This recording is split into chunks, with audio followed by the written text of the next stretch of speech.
Welcome to Structural Analysis 2, Unit number 3, Flexibility Matrix Method. Unit number 3, Flexibility Matrix Method or Force Method include first part, fundamental concept of flexibility method of analysis, formulation of flexibility matrix, application of a pin jointed plane truss involving not more than 3 unknowns, and second part, application of flexibility method to beam and rigid jointed rectangular portal frames involving not more than 3 unknowns. Introduction. Flexibility matrix method was presented by James Clerk in 1864 and later refined by Otto Mohr and Heinrich Müller Breslau. Basically, there are two methods of analysis of indeterminate structure, considering high degree of indeterminate structures and development of computer programming, known as flexibility matrix method and stiffness matrix method, used to analyze statically indeterminate beams, truss, and frames. The basic unknown in a flexibility matrix method are degree of static indeterminacy. A systematic development of a consistent deformation method is also known as flexibility matrix method or force matrix method. In this method, the basic unknowns to be determined are redundant forces, hence the degree of static indeterminacy of a structure is calculated first and then the coordinate number is assigned to each redundant force direction.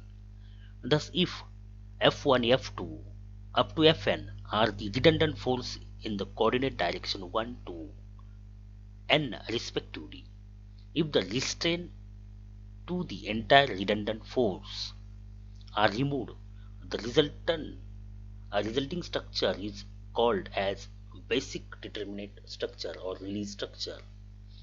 From the principle of superposition, the net displacement at any point in a statically determinate structure is the sum of displacement in a basic determinate structure due to the applied load and redundant forces.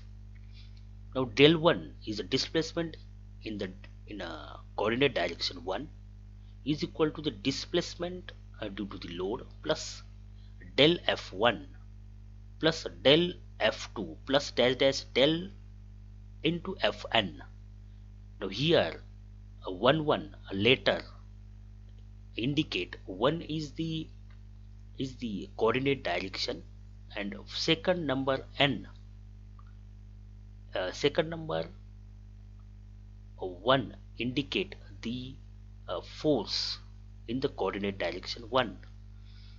In here the first letter 1 indicate the coordinate direction and second number 2 indicate uh, the force in the coordinate direction 2 into F2 is the redundant force. Similarly, 1 indicate the displacement in the coordinate direction 1 and n indicate the unknown force or up to the n number of force in that particular direction. Similarly, delta 2 is a displacement in the coordinate direction 2. Delta 2L is a displacement in the coordinate direction 2 under the loading.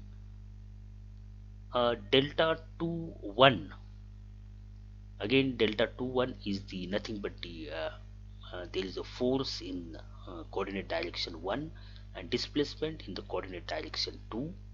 Delta 2 2 indicate the first two letter indicate the coordinate direction 2 and there is a force applied in the coordinate direction 2, that is the second letter 2.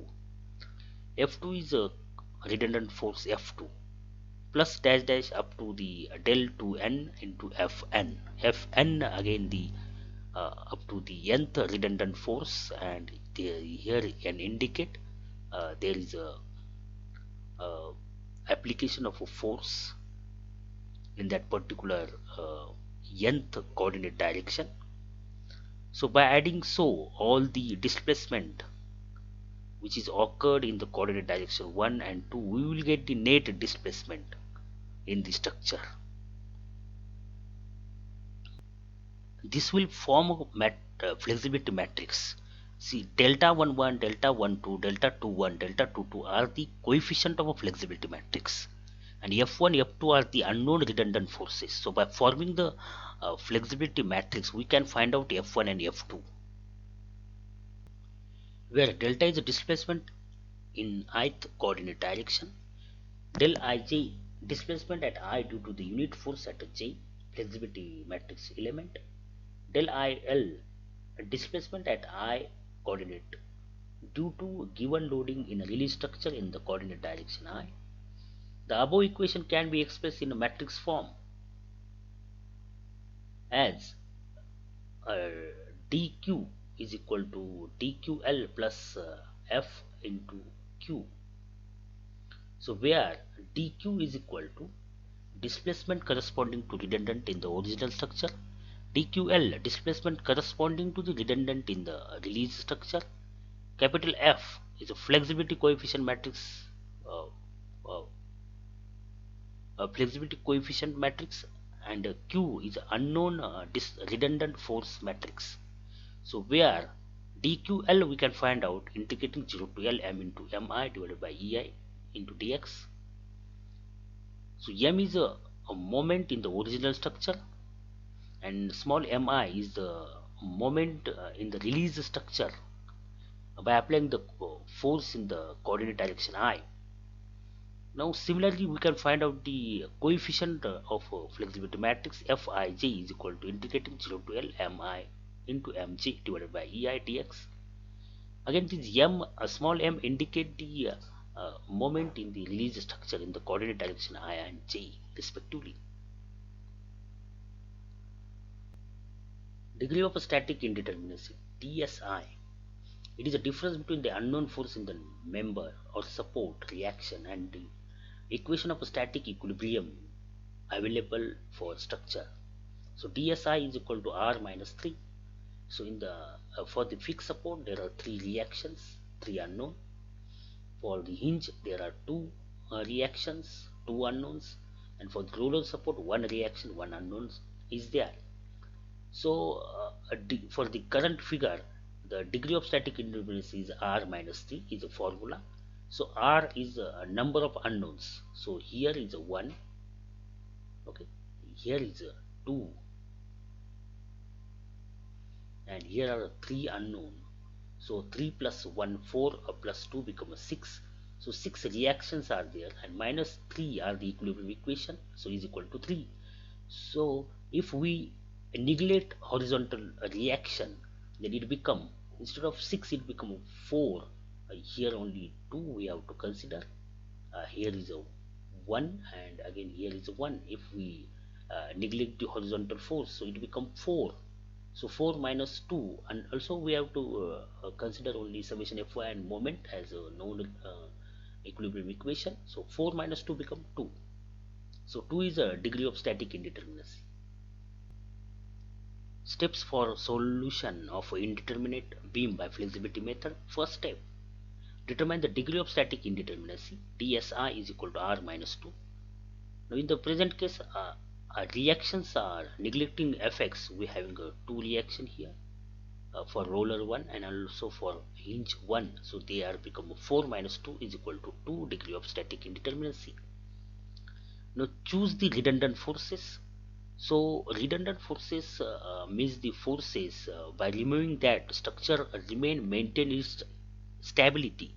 If you remove these two support and by keeping A as it is, so if A is there and by removing B and C, if we see it will form one cantilever type of structure, so it become a stable. So by removing a B and C we maintain the stability, and if we do so, so that force is called as a redundant. So that means we make structure determinate. So only one support is there and there are 3 unknown. We know the 3 reaction. We can solve the structure by using equilibrium equation. So structure become determinate by removing these 2 support. So these are called as redundant, but we should not disturb the stability. That also we have to see. So redundant forces VB and VC at that particular support. B and C. So let's call it as VB is equal to Q1 and VC is equal to Q2. Next step, remove the restraint to redundant forces and get the basic determinant structure. So this is called as a basic determinant structure. Now we remove here from the redundant forces. So only a support at A. So again the degree of static indeterminacy is in this case is R minus 2. R is a 2 reaction here. So R minus 2 is equal to 2 minus 2 is equal to 0. So it is a statically determinate. So we make a structure statically determinate by removing these two support and we not disturbing the stability. So these two forces we then call as a redundant forces. Now next step, determine the bending moment capital M due to the given loading in the basic determinant structure. By considering this figure, we have to find out bending moment. Determine the bending moment small mi due to the release structure with Q1 is equal to 1. So now this is the release structure without the loading, and apply the Q1 is equal to 1 along the redundant force first. So call it as M1. Then find out the bending moment Mj due to the release structure with the Qj is equal to 1. Now here the structure is released and only the redundant force Q2, and we apply the unit force along the direction with there is no any load on the structure, and then find out Mj. Then put this value in a superposition equation or equilibrium equation. dq is equal to dql plus f into q, where dq is displacement corresponding to the redundant in the original structure. So if there is external displacement in the direction of redundant force, that is dq1. In the direction of second redundant force, if there is any external load in that direction, in that coordinate direction 2, then that is a dq2. dql is equal to displacement corresponding to the redundant in the release structure. So dql is equal to integrating 0 to L m capital M into small m divided by EI into dx, where capital M is equal to bending moment M due to original loading, and small m is a bending moment due to the unit force. So F is a flexibility coefficient matrix. Fij is equal to integrating from 0 to L mi into mj divided by EI into dx. Q is the unknown redundant force matrix. That means Q is equal to Q1 and Q2. These are the unknown Q1 and Q2. Calculate the redundant forces, let's say VB and VC. Calculate other member force by using equilibrium equation, shear forces and bending moment, and then we draw the bending moment and shear force diagram. Thank you.